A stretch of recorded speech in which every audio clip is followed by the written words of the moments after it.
Waduh, itu bikin gaduh itu. Oleh sebab itu saya itu bikin banyak orang marah. Oleh sebab itu saya minta kepolisian itu segera menyelidiki itu.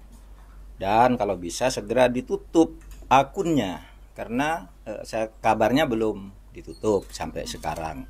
Ya. Jadi itu meresahkan dan provokasi untuk mengadu domba antar umat. Haleluya, haleluya. Shalom Aleichem, Ishim Hamasyah. Salam Aki.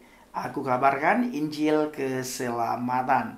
Bapak Ibu yang kasih Tuhan, ketemu lagi dengan saya Evangelis Avraham Effendi Usman. Bagaimana kabarnya para subscriber pencinta channel Injil Habaget? Haleluya, luar biasa. Nah, saya mengajak kita semuanya untuk selalu berpikir dengan akal yang sehat, pikir dengan kritis, dan berpikir dengan pikiran yang waras. Nah, jangan sedikit-sedikit main lapor, sedikit-sedikit penistaan, sedikit-sedikit penodaan. Nah, bila kita melihat di media sosial, itu sebenarnya yang paling sering menghina itu dari pihak seberang sebenarnya. Sebagian ustadz suka sekali mencomot Alkitab. Nah, ketika kami counter, lalu kami tanya balik mengenai ajaran yang diimani oleh ustadz tersebut, itu banyak sekali orang-orang yang kebakaran jenggot. Sampai akhirnya muncul istilah bela ini, dan bela ini. Nah, lalu saudaraku, sedikit-sedikit penistaan. Nah, ini jangan. Nah, coba diurus juga orang-orang yang suka menghina kekristenan. Felix Yao, Nababan, Muzir Sitomurang, Kainama, dan juga mu'alaf-mu'alaf yang lain.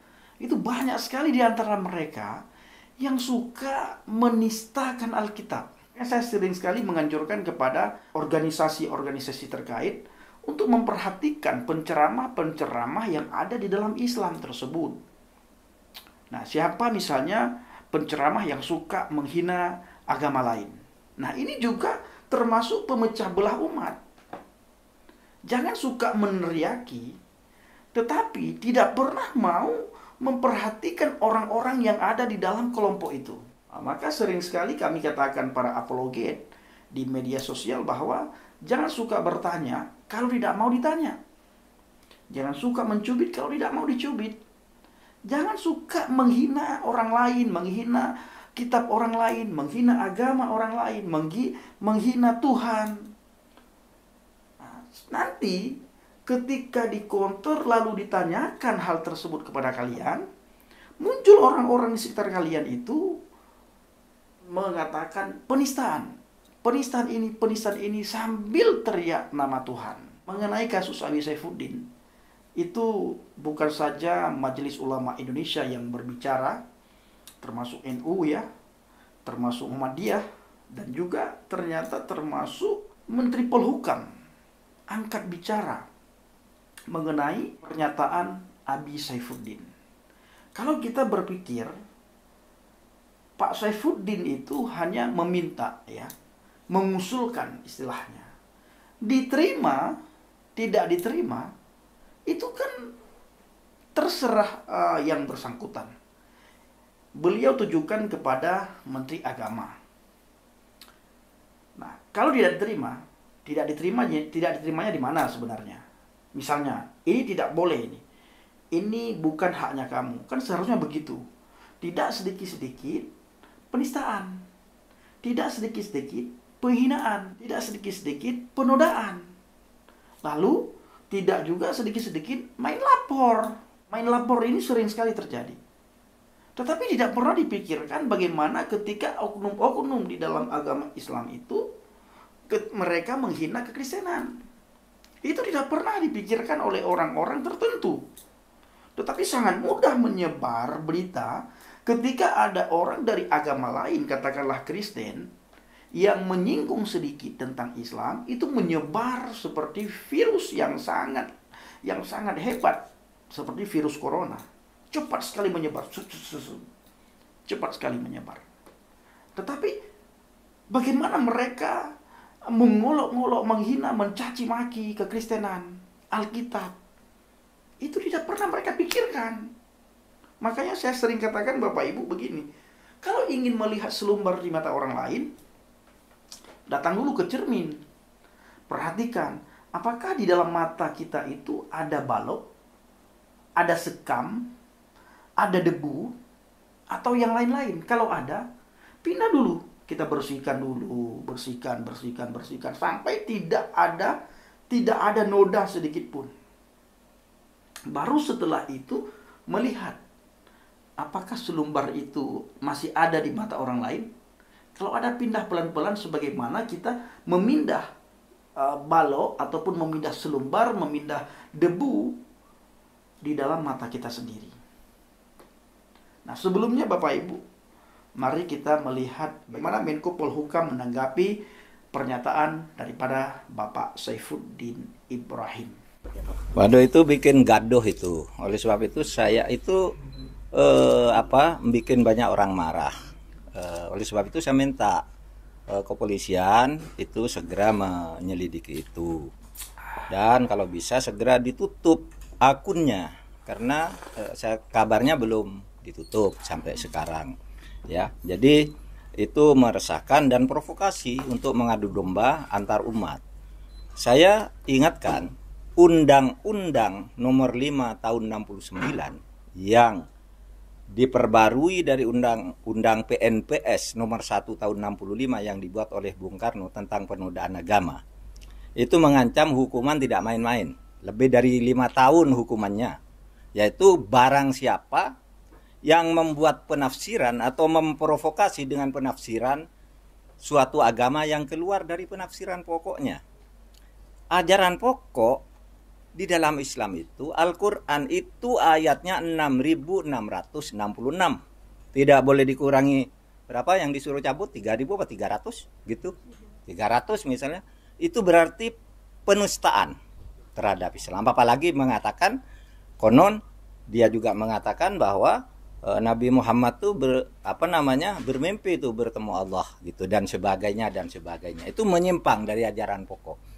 Kita boleh berbeda pendapat, tetapi jangan menimbulkan kegaduhan. Itulah sebabnya dulu, karena dulu banyak orang begitu di tahun 60-an itu, Bung Karno membuat PNPS nomor 1 tahun 65 yang mengancam siapa yang menodai agama lain jangan dihajar oleh masyarakat, tapi bawa ke pengadilan. Ini kan sudah mulai masyarakat nih sudah berpikir, ini orang ini siapa, di mana tempatnya. Jangan, itu bawa ke pengadilan, itu PNPS. Ketika Orde Baru, PNPS ini mau direvisi lagi, itu termasuk yang lolos agar tetap berlaku. Ketika saya jadi hakim MK 2010 gitu, saya nyatakan ketika diuji ke MK, undang-undang ini isinya benar, cuma kalimat-kalimatnya supaya diperbarui oleh DPR. Tetapi sampai sekarang belum diperbarui, artinya itu masih tetap berlaku. Mari kita jaga kerukunan umat beragama. Kita tidak tidak akan melarang orang berbicara, tetapi jangan memprovokasi hal-hal yang sensitif seperti itu. Terima kasih. Nah, Bapak Ibu, kita sudah melihat bagaimana tanggapan daripada Bapak Menko Polhukam. Nah, sebenarnya semua elemen masyarakat itu menanggapi pernyataan daripada Bapak Saifuddin Ibrahim.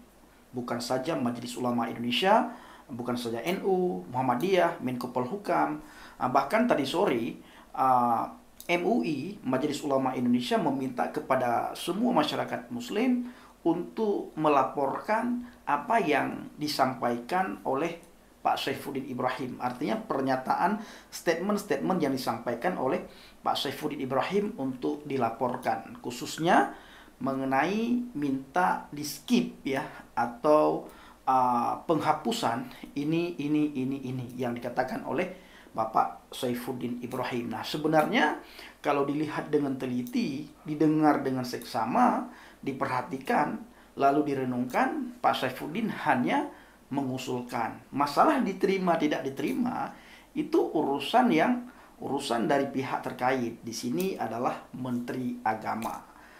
Nah, sebenarnya kalau kata teman-teman juga yang lain bahwa Pak Saifuddin juga tidak boleh terlalu dalam masuk ke dalam di mana yang bukan bagiannya. Nah, tetapi kembali lagi, Pak Saifuddin hanya mengusulkan. Masalah diterima atau tidak diterima itu adalah urusan daripada pihak terkait. Kembali lagi sebagaimana yang saya katakan tadi Bapak Ibu. Janganlah sedikit-sedikit penistaan, sedikit-sedikit penodaan, sedikit-sedikit penghinaan. Nah, ini ada komentar dari Bapak Jogi Uliana Siregar. Saya tidak tahu apakah beliau ini seorang ibu atau bapak, yang namanya Jogi Uliana Siregar. Nah, komentarnya begini. Biar adil, tolong diusut juga para ustadz radikal, para YouTuber muslim yang membuat konten untuk menafsirkan kitab suci Kristen dengan serampangan, dengan tujuan untuk melecehkan, menistakan, dan mengolok-ngolokkan ajaran kekristenan. Nah, ini sama juga dengan yang sering saya sampaikan. Nah, pihak MUI, termasuk juga di situ adalah NU, Muhammadiyah, tolong diperhatikan ustadz-ustadz yang suka menghina kekristenan. Dan juga para youtuber Islam yang suka menghina dan mempelintirkan Alkitab. Lebih-lebih lagi para mu'alaf.